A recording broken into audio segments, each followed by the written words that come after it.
우리가 전하는 말씀은 내 인생에서 되게 전환점이 되는 그런 말씀입니다.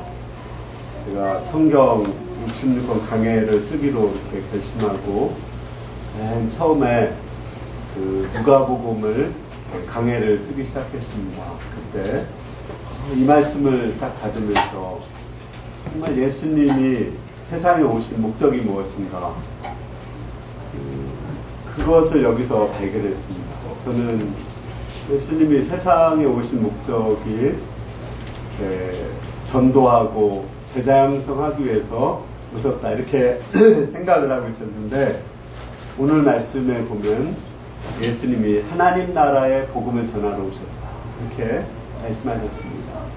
그래서 되게 충격으로 다가왔습니다. 우리가 정말 전해야 될 것이 무엇인가, 또 추구해야 될 것이 무엇인가, 그것이 하나님 나라라는 것을 발견했습니다. 또 그 하나님 나라에 대해서 이렇게 생각을 하고 나니까 정말 이렇게 사람들이 다르게 신앙생활을 하고 있는가, 이런 것을 또 살펴봤습니다. 또 다른 분들의 메시지를 들으면서도 정말 우리가 하나님 나라의 복음을 전하고 있는가 생각을 해보게 되었습니다.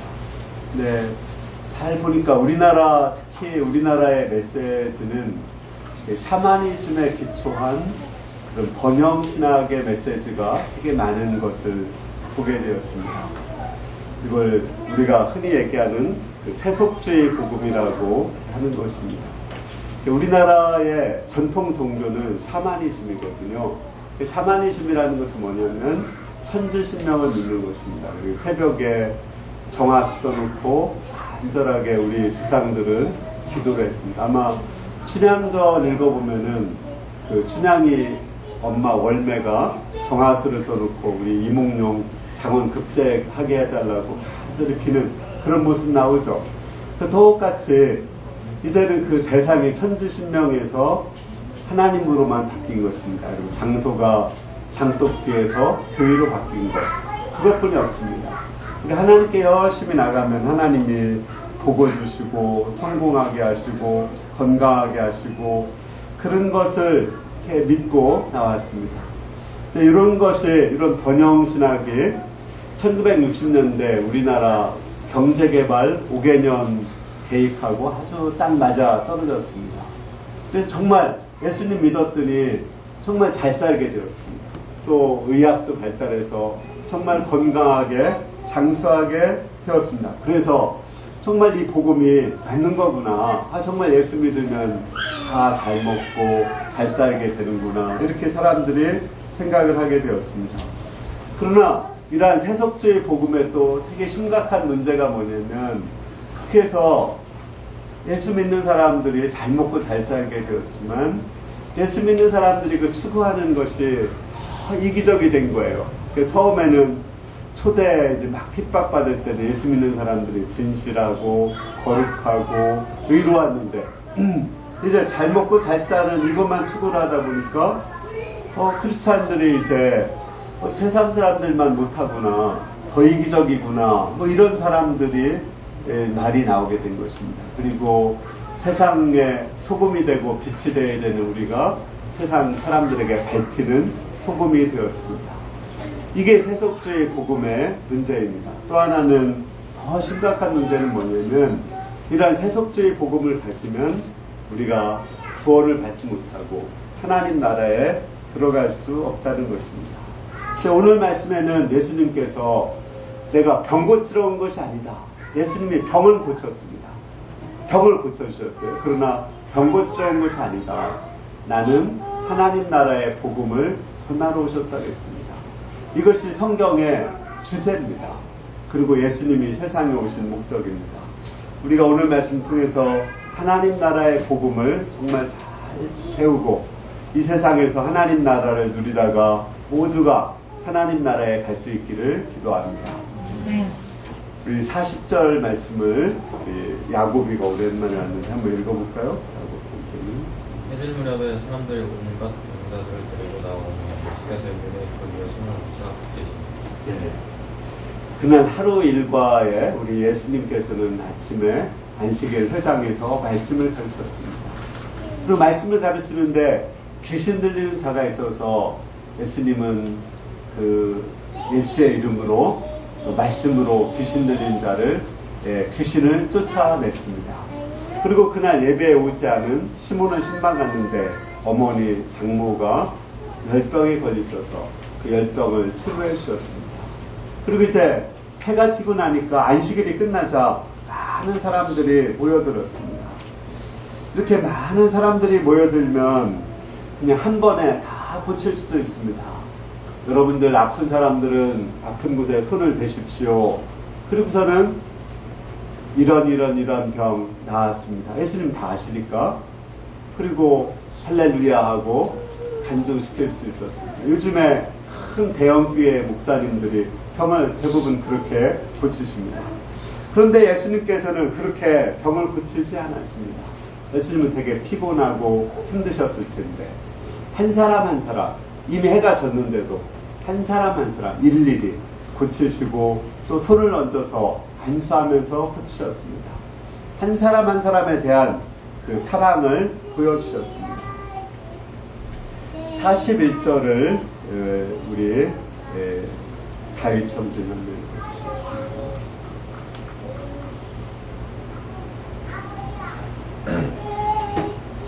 그러므로 사람에게서 귀신들이 나가며 소리질러 이르되 당신은 하나님의 아들이니이다. 예수께서 소리질사 그들이 말하며 허락하지 아니하시니 이는 자기를 그리스도인 줄 알미더라.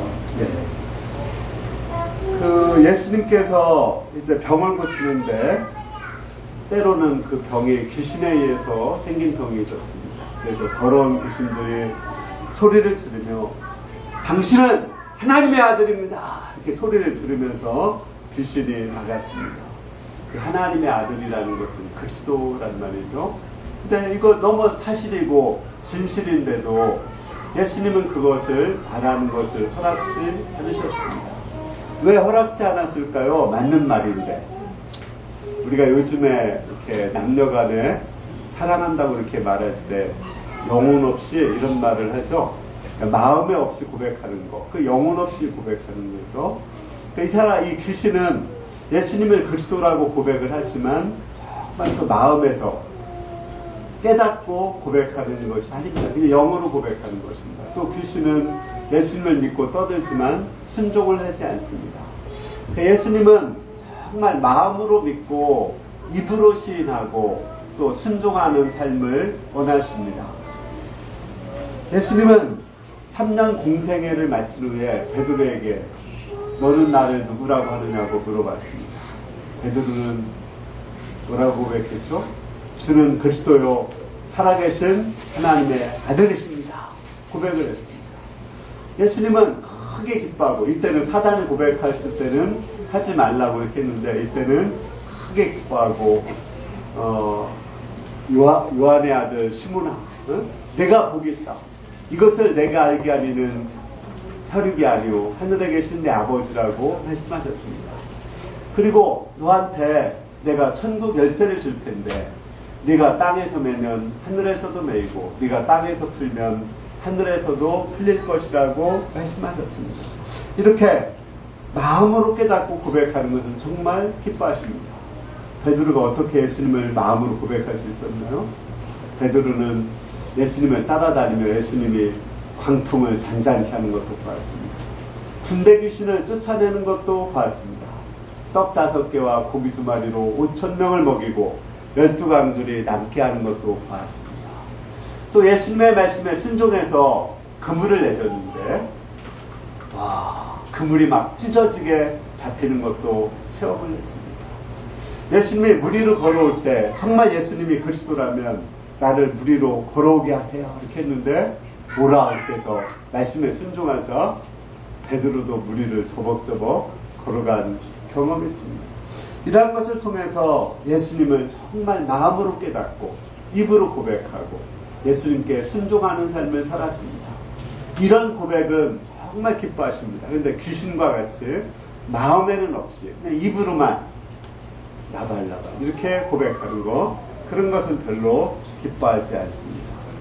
대부분 모태신앙을 가진 사람들이 머리로는 예수님을 아는데 체험적인 신앙이 많이 부족합니다. 근데 이 체험적인 신앙은 순종을 해야 정말 알 수가 있습니다. 야곱도 항상 기도할 때마다 자기 아버지 이삭의 하나님, 할아버지 아브라함의 하나님 이렇게 기도를 합니다. 나의 하나님이 없어요. 그런데 라반이 자기를 죽이려고 추격해 올 때, 또 쌍둥이 형 에서가 자기를 죽이려고 하실 때 거기에서 구원을 받고 나서 나의 하나님을 만났습니다. 그 나의 하나님을 만나고 그 하나님께 모든 우상을 버리고 하나님께 예배를 드렸습니다. 이렇게 우리가 나의 하나님을 삶 속에서 만나는 것, 말씀의 기초에서 만나는 것이 되게 중요한 것입니다. 저는 이제 제가 우리 자녀가 2명이 있지만, 뭐 여러분들도 잘 알지만, 제가 이제 할 일이 거의 끝났다고, 자녀들에게 줄 유산이 이제 다 끝났다고 저는 생각이 됩니다. 왜냐면 그들에게 나의 하나님을 이렇게 만나게 되었으니까. 내 하나님을 만났으면 이제 자기 하나님 의지해서 스스로 사는 거지, 이렇게 내가 뭐 줄 유산은 진짜 없습니다. 내가 줄 유산이 하나님이신 것입니다. 이게 은혜는 뭐 여러분들이 잘 알듯이 수능시험 볼 때, 또 임고 볼 때, 그 믿음으로 순종해서 이렇게 했을 때 정말 하나님이 함께 하시는 것을 체험을 했습니다. 요한이는 말씀을 통해 하나님을 만났지만 삶 속에서 하나님을 만나지 못해서 제가 오랫동안 기도했는데, 이번에 우리 이제 소방공무원 시험 통해서 하나님을, 자기 하나님을 만났습니다. 그냥 제자리 멀리 뛰게 하는 거. 그거 작년에 실패해서 다친데, 그 뛰면서 15cm가 평상시보다 더 나가는, 하나님이 딱 들어서 올려주는, 그걸 통해서 나의 하나님을 만나는 거죠. 그러면 그 하나님을 믿고 평생을 살아가면 되는 것입니다. 이렇게 하나님을, 나의 하나님을 만나고 그 눈물 속에서 하나님을, 우리 여름상이 마지막 날 하나님을 고백했죠. 그때 얼마나 하나님이 기뻐하시겠습니까? 우리 가운데 이제 부모님의 하나님을 믿지만 나의 하나님이 없는 분들이 있습니다. 이분들이 나의 하나님을 만나고 또 나의 하나님을 소유할 수 있기를 기도합니다. 42절에 보면은, 우리 42절을 범수형제님 42절 한번 읽어주세요. 날이 밝음에 예수께서 나오사 한적한 곳에 계시니 우리가 찾다가 만나서 자기들에게서 떠나시지 못하게 말미암아 하며. 예, 예수님은 이튿날 새벽에 밤새 또 많은 병자들을 하나씩 고치셨죠. 근데 새벽이 됐으면 되게 피곤했을 것입니다. 그래서 그렇지만 예수님은 새벽 일찍이 나가서 한적한 곳에서 무리를 떠나서 홀로 하나님과 만나서 기도했습니다. 기도를 통해서 성령을 충만히 받고 하루를 살아갈 힘을 얻으시고, 또 하나님의 뜻이 무엇인지를 분별하고 하나님의 뜻에 순종하고자 했습니다. 여기서부터 새벽 기도의 그 기원이 여기서부터 나온 것입니다. 그런데 그때 또 많은 사람들이 예수님을 찾아왔습니다. 어젯밤에 한 사람씩 고쳤으니까 아마 다 못 고쳤을 것입니다. 그죠? 그리고 아마 그 소문을 또 듣고, 밤에 옆집 소문 듣고 많은 사람들이 예수님께 나왔습니다. 그들도 새벽 기도 나온 거예요. 예수님께 병 고쳐달라고 예수님께 새벽 기도를 나온 것입니다. 그들이 집에 갔을 때 예수님이 없자 막 찾다가 예수님이 기도하는 곳까지 왔습니다. 그런데 예수님은 그들을 환영하지 않았습니다. 이 새벽에 한 사람 병을 다 고쳐줘야 될 거 아니에요. 그죠? 근데 그렇지 않았습니다. 예수님은 처음에 병 고침을 얻고자 나오는 사람들은 환영하고 고쳐주십니다. 처음에 배가 고파서 나오는 사람들 먹을 거 주십니다. 근데 그 다음에 먹고 났으면, 병을 고쳤으면 하나님한테 관심을 가지고 하나님 나라에 관심을 가지고 그걸 추구해야 되는데, 계속 또 다른 병을 고치러 오고 또 먹을 것을 찾으러 오면 그 다음에 예수님은 좀 싸늘해집니다. 그리고 그들에게 병을 고쳐주지 않습니다. 이것이 우리 새벽 기도의, 우리나라 새벽 기도의 문제라고도 볼 수 있습니다. 정말 전 세계적으로 이렇게 새벽 기도하는 나라가 우리나라 분이 그렇게 없습니다. 근데 제가 볼 때는 왜 우리나라가 이렇게 새벽 기도했을까? 옛날에 아까 천지 신명한테 정화수 떠놓고 기도한다겠죠. 언제 할까요? 정화수가 뭔가 알아요? 새벽에 우물에서 가장 먼저 뜬 물이 정화수입니다. 그 물을 떠놓고 새벽에 기도를 했습니다. 그것하고 여기 예수님 새벽 기도하고 딱 맞아 떨어진 거예요. 네, 정말 예수님이 매일 새벽 기도 하셨는지도 몰라요. 그냥 여기 한 번 나왔지 매일 새벽 기도 했다는 그런 기록은 성경에 사실 없습니다. 꼭 새벽 기도 한다고 되는 건 아니지만 저도 오랫동안 새벽 기도해서 너무 좋아요. 새벽 기도가. 그렇지만 하여간 여기를 통해서 우리나라가 새벽 기도를 배우게 되었고 새벽 기도를 하면서 우리나라 교회가 많이 부흥되었습니다. 우리나라에서 새벽 기도를 가장 열심히 하는 교회가 어느 교회인지 혹시 아세요? 명성교회. 제가 검색을 해보니까 그 명성교회 어느 정도 많이 하느냐면요. 하루에 특별 새벽 기도 기간에는 하루에 새벽 기도를 5번을 한대요. 그런데 하루에 5만 명 새벽 기도에 한 번 기도할 때 한 10,000명씩이 참석을 하는 것입니다. 그런데 그렇게 많이 새벽 기도 오는 그 명성교회가 요즘에 뉴스에 계속 뉴스거리가 되고 사람들의 손가락질을 당하고 있습니다. 중국의 어떤 한 사람이 중국 가서 이제 중국 사람들에게 한국 교회의 성장에 대해서 쭉 얘기를 했더니 중국에 있는 한 성도가 손을 들고 질문했답니다. 아니 새벽 기도를 그렇게 열심히 하는데 왜 그렇게 문제가 있나요? 정말 이해가 안 된 거예요. 새벽 기도 하는 건 좋은데 그 목적이 잘못된 것입니다.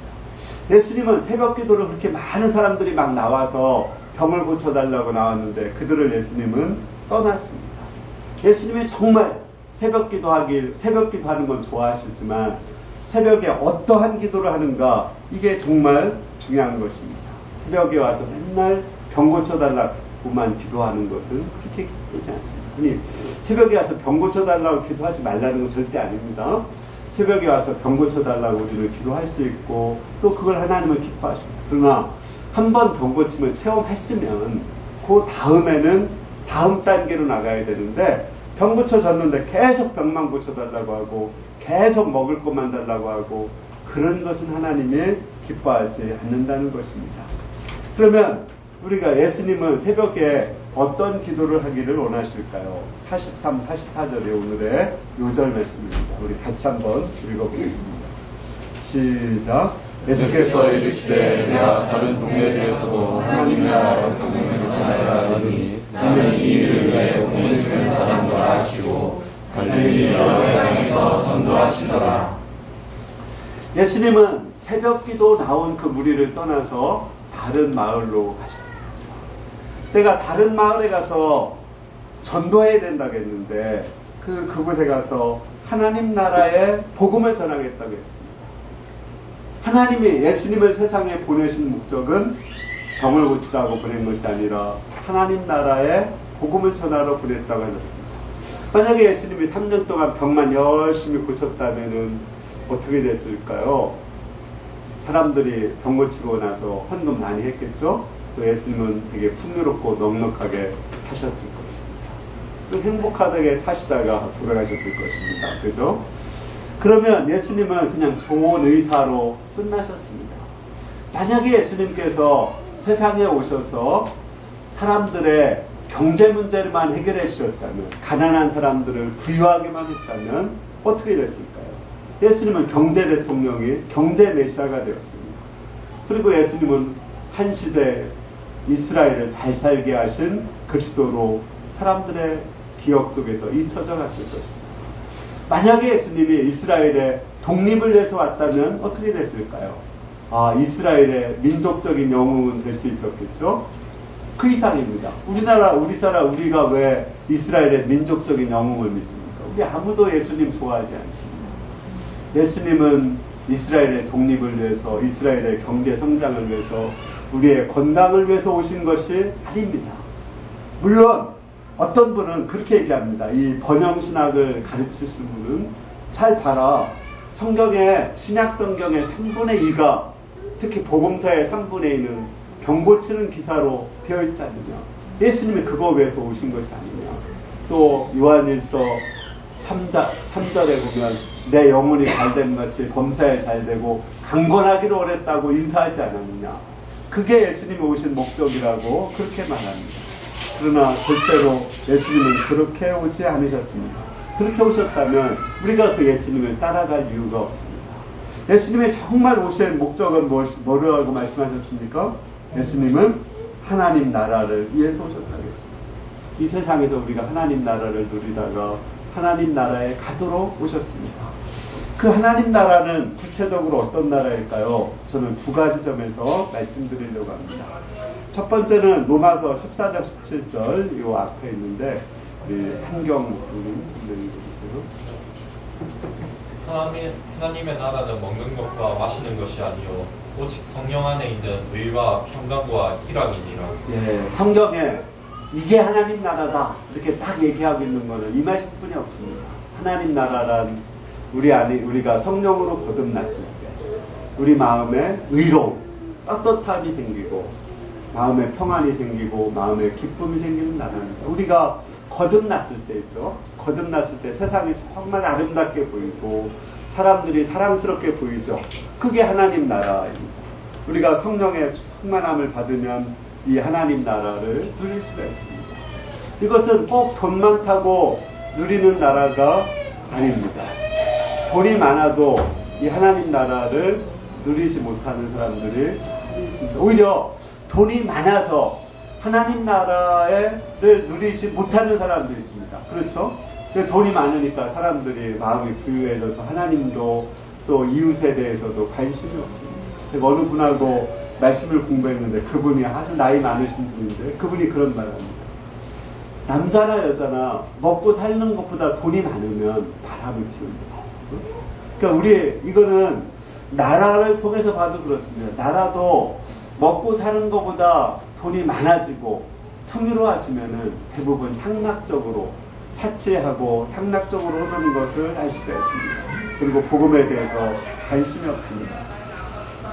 하나님의 나라는 돈이 많다고 가는 나라가 결코 아닙니다. 또 그렇다고 우리가 건강하다고 가는 나라도 아니고 또 우리가 병들다고 하나님 나라를 누리지 못하는 것도 아닙니다. 가난해도 하나님 나라를 누릴 수 있고 병들어도 하나님 나라를 누릴 수가 있습니다.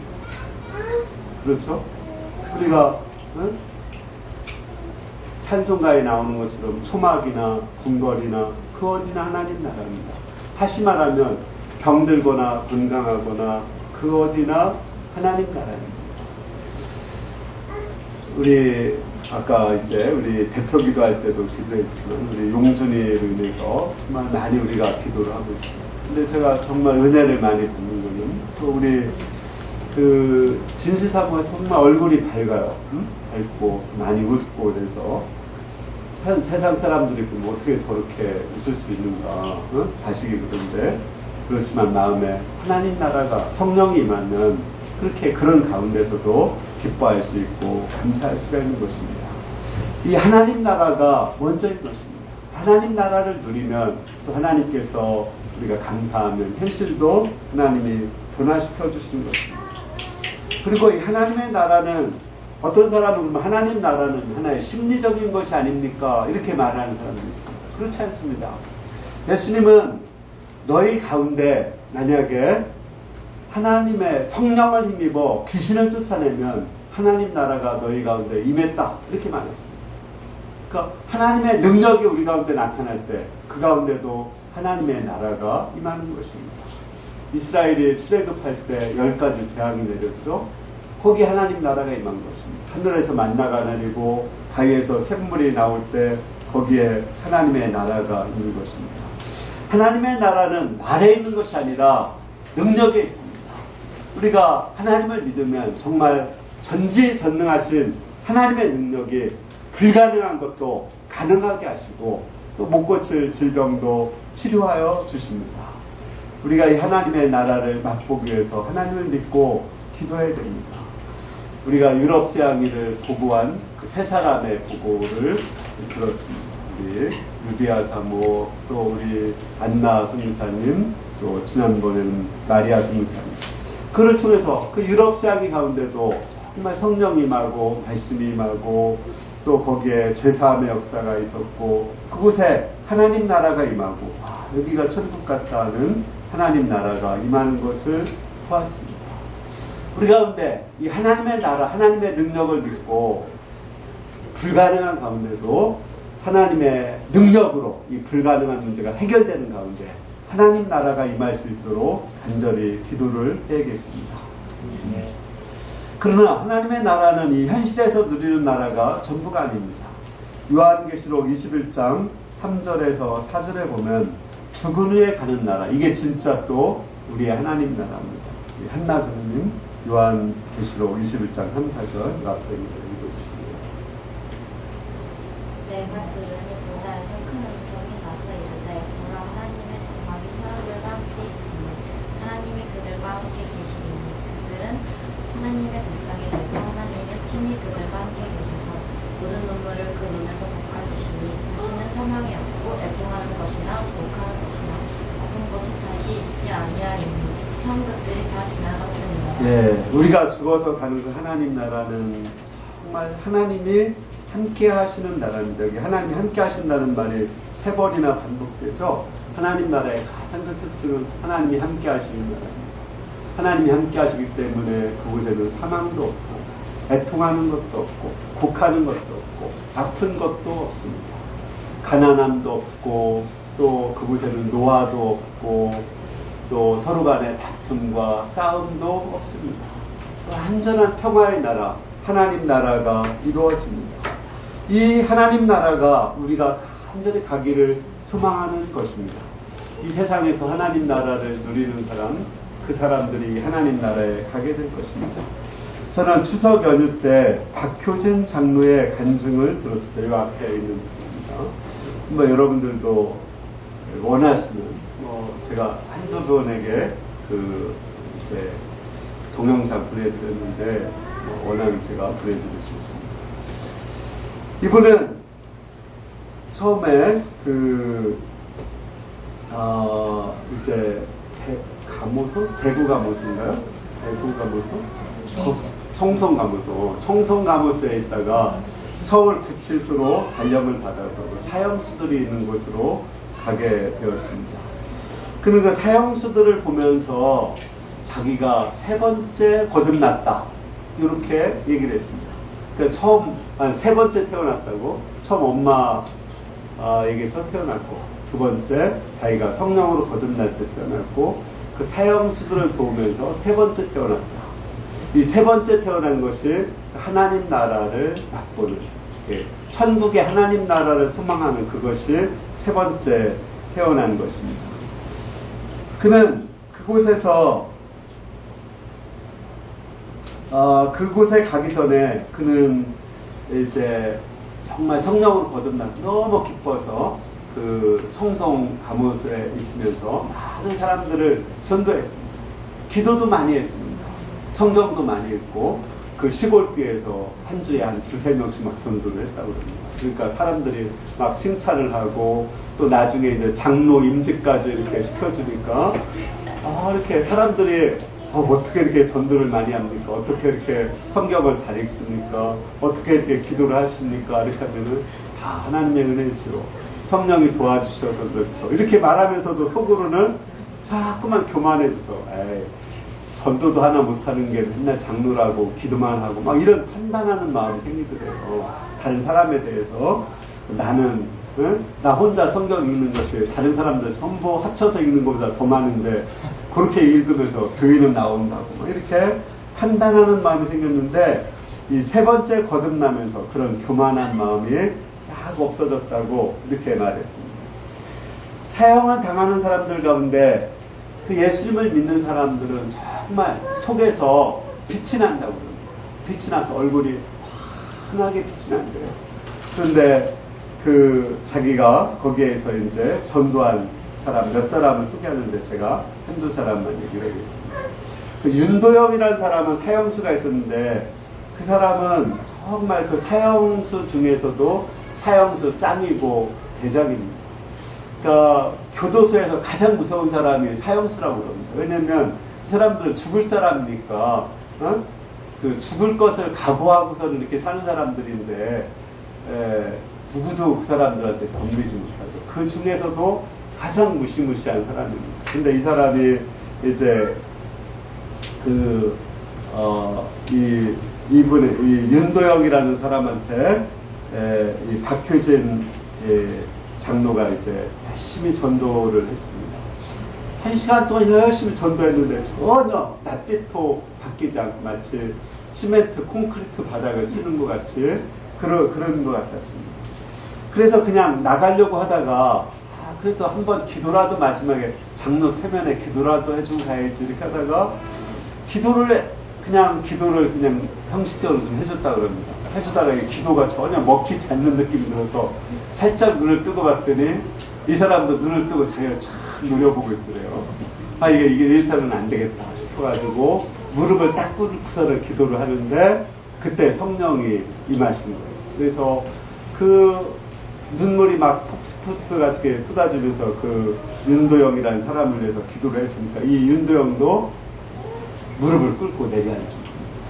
근데 기도하는 가운데 이 사람이 겉으로는 그렇게 무섭고 쌀쌀하지만 속으로 죽음이 두려워서 막 떨고 있는 그 모습을 보고 기도를 해줬습니다. 그러자 이 사람이 예수님을 믿었는데 사형 집행을 당하는 그 당일에 정말 사람들이 놀랍게도 그냥 사형 집행에 올라오는데 할렐루야, 할렐루야, 할렐루야 이렇게 하면서 올라왔습니다. 그리고 마지막 한마디 하고 싶은 말이 뭐냐고 물어보니까 아내도 있고 딸도 있는데 그 사람들한테 한마디 안 하고 여기 있는 모든 사람들이 나처럼 예수님 믿고 죽었으면 좋겠다. 이렇게 유언을 하고 죽었대요. 얼마나 멋있게 죽었습니까? 응? 그런데 이 윤도영이라는 사람한테 정말 한 가지 이 사람의 마음에 금을 가게 한 이제 꿇어서 기도하기 전에 금을 가게 한 그 말이 있었습니다. 그게 뭐냐면 당신 죽을 준비 되었습니까? 원래 사형수한테도 이 죽음에 대해서는 얘기를 하지 않는다고. 근데 죽을 준비 되었습니까? 이렇게 하니까 더 얼굴이 막 살벌해졌는데 사실은 속에는 막 엄청난 두려움이 생겼던 거죠. 그리고 이제 이 사람은 회개하고 예수님 믿고 나서 전도를 많이 했는데 사람들 만날 때마다 너 죽을 준비 됐어? 너 죽을 준비 됐어? 사형수들한테 그렇게 얘기를 하면서 다녔다고 합니다. 그리고 이제 한 사람만 제가 더 소개를 하겠습니다. 용필이라는 사람이 있는데 이 사람은 또 예수님을 안 믿대요. 그래서 내가 너 치킨 사줄 테니까 그리고 아주 부잣집하고 자매 결연 맺어서 매주 치킨 가져오게 하고 너 먹을 거 입을 거 많이 가져다 주겠다고 이렇게 약속을 하니까 그러면 뭐 한번 믿어보지 뭐 이렇게 해서 믿는다고 약속을 하고 이제 사인까지 했습니다. 그런데 이 사람이 마지막 사형을 딱 집행하러 오는데 보니까 다리가 후들거리고 얼굴은 사색이 되었고 마치 사형장에 가는데 그렇게 무서운 얼굴이 없어요. 아주 무서운 얼굴로다가 올라오는 거예요. 이 사람이 입으로는 고백했지만 아까 귀신처럼 마음으로는 고백을 하지 않았다. 그래서 이제 사형 집행장에 끌려가는데 도대체 이제 안 되겠다. 이거 완전히 구원 받았다가 놓친 사람, 전도하고 나서 3일 만에 이 사람이 사형 집행을 당했는데 너무 마음이 아파가지고 소장님한테 구해가지고 잠깐만 이 사람을 전도하게 해달라고 허락을 받아서 가서 기도하고 거기 신호회 회원들이 한 11명이 있었는데 그 사람들이 우르르 몰려들어서 그냥 손, 다리, 머리 막 이렇게 붙잡고 막 통곡을 하면서 기도를 했다고 합니다. 그러더니 이 사람이 갑자기 일어나서 주 예수여 이렇게 하면서 일어났습니다. 그리고 예수님이 자기 내 영혼을 받아주실 것을 믿는다고 고백을 했습니다. 그리고 이제 앞에서는 아무 말도 못하던 그 사람이 소장님한테 가서 저를 꾸벅하고 소장님 소장님 가정에 행복이 있기를 바란다고 이렇게 인사를 하고서는 찬송을 부르면서 죄노다 하실 때 날 부르소서 그 찬송을 부르면서 사형장에 너무 밝은 모습으로 죽더라는 겁니다. 그런데 그 손을 딱 잡고 기도하는데 마치 억만 볼트의 전기처럼 성령이 자기한테 쫙 오는 것을 처음 했던 거예요. 근데 이야기의 끝은 그게 아닙니다. 아까 이분이 그걸 보면서 세 번째 거듭났다고 했죠? 세 번째 자기가 태어났다고 했는데 자기한테 질문을 해본 것입니다. 만약에 이 윤효진 장로가 내가 죽었다면 나도 저렇게 죽을 수 있을까? 나는 죽을 준비됐는가? 나는 사형수가 아닌가? 우리도 사형수죠. 언젠가 우리는 다 죽을 겁니다. 그렇죠? 근데 사형 집행 날짜는 아무도 모릅니다. 하나님이 오라 그러면은 그날 가야 됩니다. 태어난 건 순서가 있지만 가는 거는 아무도 순서가 없습니다.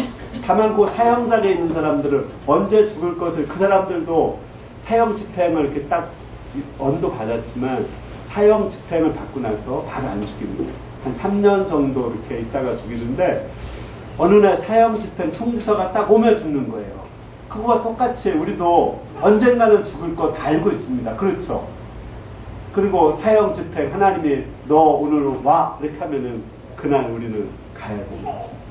그때 만약에 하나님이 나를 딱 부르신다면 이 윤효진 장로가 나는 그 사람들 같이 하나님을 찬송하며 얼굴이 밝게 갈 수 있을까? 노였습니다.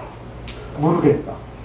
내가 아무리 이렇게 전도해서도 나도 그날 죽을 때 어떻게 죽을지 모르겠다. 그런 생각이 들었습니다. 그런데 그때 그들을 보면서 그들도 너무 믿음이 없는 이제 막 예수 믿은 사람들인데 사형수들인데 그때 성령이 그들을 마치 누에고지처럼 다 감싸고 있는 거 그거를 보게 됩니다.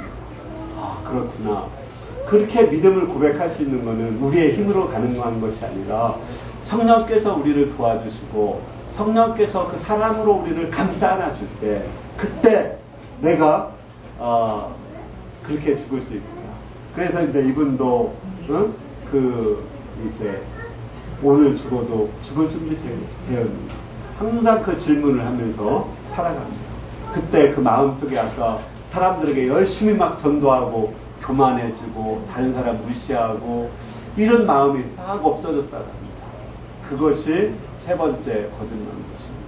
그러니까 우리가 하나님 나라를 누리지만 죽어서 내가 하나님 나라 가나 오늘 죽어도 나는 오늘 하나님 나라 갈 수 있다 하는 그 믿음 가운데 오늘 죽어도 나는 하나님 나라 갈 수 있다는 그런 믿음 가운데 죽을 준비를 하고 살아가는 사람 그 사람이 하나님 나라의 복음을 가지고 있다는 거예요. 사실 그렇죠.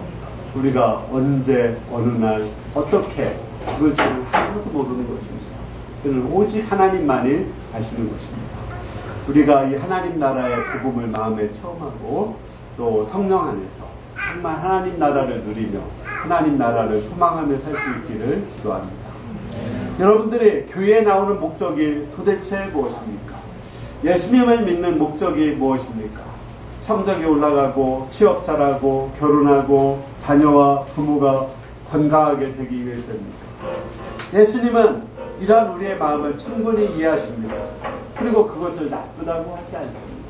그래서 그렇게 올 때 병도 고쳐주시고 취업도 시켜주시고 또 이제 우리에게 이렇게 승진도 시켜주시고 여러모로 우리를 도와주십니다. 그러나 우리가 그를 통해서 정말 하나님을 만났다면 그 다음부터는 우리의 인생의 목적이 바뀌어야 됩니다. 이제는 썩을 양식을 위해 살지 말고 썩지 않는 양식을 위해 살아야 됩니다. 이 세상에 소망을 두고 살지 말고 영원한 하나님 나라에 소망을 두면서 살아가야 됩니다. 이것이 우리가 세 번째 거듭나는 하나님 나라입니다. 그렇지 않고 우리가 계속적으로 새벽 기도에 나오지만 맨날 새벽 기도에 나와서 먹을 것만 구하고 성공하고 번영하고 축복만 구한다면 그는 하나님 나라에 들어가지 못합니다. 그러나 우리가 하나님 나라를 정말 구하면 그러면 하나님은 우리의 먹고 사는 것, 입는 것, 자고 사는 것, 결혼 이런 거 외면하실까요? 그렇지 않습니다. 하나님은 우리의 아버지십니다. 하나님은 말씀하셨습니다. 너희가 염려에 이르기를 무엇을 먹을까, 무엇을 마실까, 무엇을 입을까 하지 말라. 먼저 너희는 먼저 하나님 나라와 그의 의를 구하라. 이 모든 것은 하나님께서 하신다고 했습니다. 내일 일을 염려하지 말라. 내일 일은 내일이 염려할 것이요 오늘 괴로움을 족하다고 했습니다. 우리는 오직 하나님 나라를 구하면 하나님께서 우리의 건강, 먹을 것, 입을 것 이거 책임져 주십니다. 그러니까 우리가 하나님께 맡기고 열심히 하나님 나라를 구하면 하나님이 모든 걸 아시고 도와주실 것입니다. 그리고 우리를 하나님 나라로 인도해 주실 것입니다. 우리가 요즘에 일용할 양식 통해서 사도 바울이 하나님 나라를 구했을 때 그 하나님 뱀이 물렸어도 고쳐주시고 난파선에서도 구해주시고 사람들이 돌로 칠 때도 구해주고 이렇게 하지 않았습니까? 그러니까 우리가 더 높은 하나님 나라를 위해 산다면 우리가 살아서 그냥 목숨만 연명한다고 그게 사는 게 아니잖아요.